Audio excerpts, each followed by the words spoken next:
iyadoo Soomaaliya dadku ay yihiin kuwa isku dhaqan, isku af iyo isku diina marka la barbar dhigo dalalka kale ee qaaradda Afrika ayaa haddana waxa kala qaybiya Soomaalida nidaamka qabaa'ilka oo ka kala dhiga gob iyo kuwa aan gob ahayn waa sida ay sheegaan bulshada la quursado waa qayb yar oo la takooro kamida bulshada waxaana ay la kulmaan dhibaatooyin badan oo leh dhaqan dhaqaale iyo bulsho waxa dhibaatooyinkaasi sababteeda leh qaybaha kale ee qabaa'ilka Soomaalida haddaba warbixin arrintaasi aanu ku eegayno waxay noo haysaa Suhayba Maxamed Badqas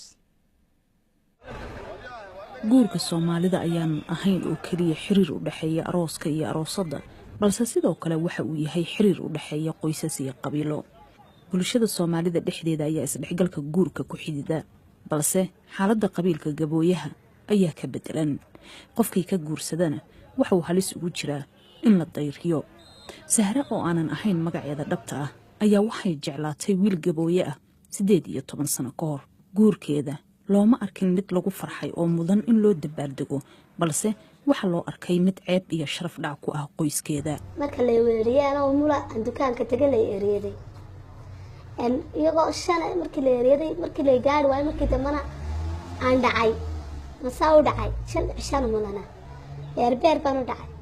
miirka markaas iga tagay aniga gabigayga bas waxayo miirka iga tago naxdin iyo isku kay darsameeyay kufitaankana ku fay ayaa meeshii la iga soo qaaday qabiilkan oo wajaha inta badan dulmi iyo takoorid ay kala kulmaan Soomaalida kale ayaa haddana dadka ka dhashay waxay leeyihiin farsamooyin kala duwan oo ah kuwa Soomaalidu ay ka faanaan toddobaadmeeyadii madaxweyne Siyaad Barre ayaa soo saaray sharci diiday faquuqa ka dhanka qabiilada laga tirada badan yahay magaalada London ayaan kula kulannay Maryan Mursal oo ka mid ah fanaaniinta caanka ee Soomaaliyeed waxay aaminsan tahay in dadkeeda ay u istaagaan cadaalad darrada lagu hayo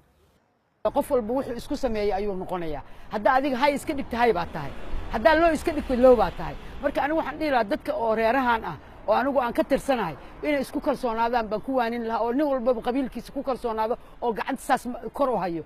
dad badan oo ka tirsan qoomiyadda gabooyaha ayaa bilaabaya inay u dagaalamaan xuquuqdooda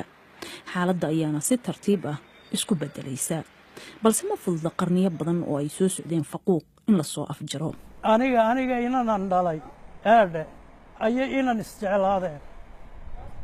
inaan aan dhalay aniga waanan inantana waan inii keeni karaa waanan ina tusi karaa markii la isku kaayo geeyey odayadii ee la doonayay inaan u meeriyo ayaa la yidhi waa qolaba waa Muuse Dhariye baan oo Muuse Dhariye gashaa iyagu iyay gashaa Muuse Dhariye kolkaasaan waa dadka u taqaaniin gabooyaha ama midgaha de kuwa isma banaan guursan karin waqti dambe aad bal aynu balanna baa la yiri waalidiin badan sida Sahra oo kale oo ku nool Hargeysa iyo Cabdi oo ku nool London ayaa ku dadaalaya in ay ka ilaaliyaan caruurtooda faquuqii ay la soo kulmeen balse waxa ay sidoo kale og yihiin in bedelida dhaqan soo jireen ah ay qaadanayso muddo dheer taasna waxay xilli dambe ku tahay jiilka maanta jooga Suhayba Maxamed Badqas BBC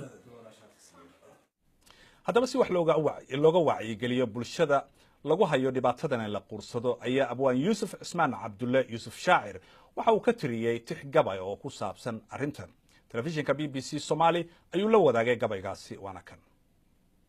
dadkan muuqa noloshiyo darajada aqoontiyo doorkii waxgaradkiyo dawlad saamigeediyo degmo nabad u taaliyo ruux duuyo haysto dekadaha wax keeniyo nin darmaan ku boodo magaciisu duuliyo damaciyo hankoodii laga saaray daahee duutiga xadgudubkiyo dafiraadda nacabka ah daris lala wadaajay dudo lagu ilaawiyo lagu ooday dayrkee dalanbaabi socodka ah dembigay galeen iyo waxa loogu dawgalay dacwad laga dhagaystiyo weli dood ma laga fura sida duulkii Falastiin ama dayrkii Baarliin ama doolkii Serbiya dulligiyo iswaagiyo dhulkan lagu darleefay darxumadu ka oloshay diihaalka lagu qabo dambarsiga abwaankiyo hal abuurka deexda suugaanta kuma darin dabadiyo shisheeyaha dalaan cidiba gaadhayn haddii gaal ka soo dego dumar loo aroosiyo daraja la siiya daruuraha hilaaciya ninkan dooga kula yaal daris iyo qaraabiya dalka ay wadaagtaan diintana islaamka ah hablihiisa diib kale maxaa looga didaya